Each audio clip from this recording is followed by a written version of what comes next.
How to terrify the audience. Have you ever wanted to send your audience into a panic? Do you need some simple techniques that will have your audience shaking in their boots? Then look no further, as this video is for you. Hello everyone and welcome back to the channel. Today we will talk about how to terrify your audience. We'll show you everything you need to turn your next performance into a nightmare. So sit back, relax, and enjoy the terror. Firstly, make use of music to get the audience to lean in. Sound is one of the most potent elements in the horror genre since it can conjure up unseen pictures in our minds. Determining whether or not to let the audience hear anything also prepares the brain for a good fright.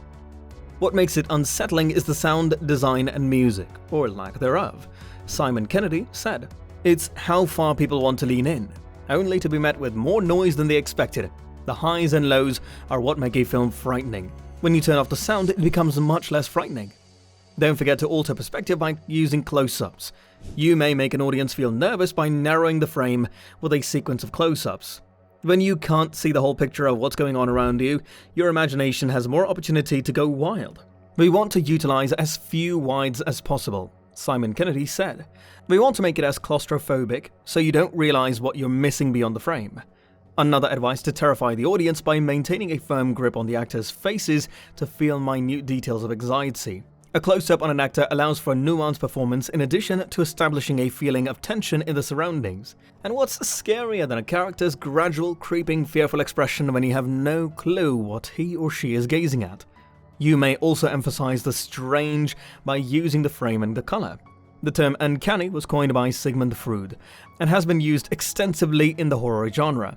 The term refers to the process of taking something that is familiar and making it look somewhat weird in order to get a frightening effect that lasts.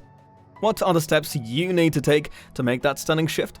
Yatsko said that the photos of the bedroom itself can be seen in the lookbook do not seem to be scary or dangerous in any way. The atmosphere is more reminiscent of a natural bedroom, but the angles and framing make the objects seem strange. We were looking for something like that when it came to the aesthetic. The group decided to use various hues of light to inject some vibrancy into the otherwise dreary bedroom. That was a terrific test to play with since we had never shot with a Blackmagic camera that was loaned to us.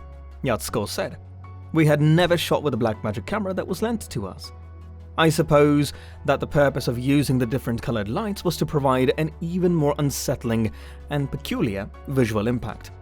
Coming from the cozy environment where the lights are switched on, mom is there and everything is safe, to the frigid, dark palette, this is quite a transition."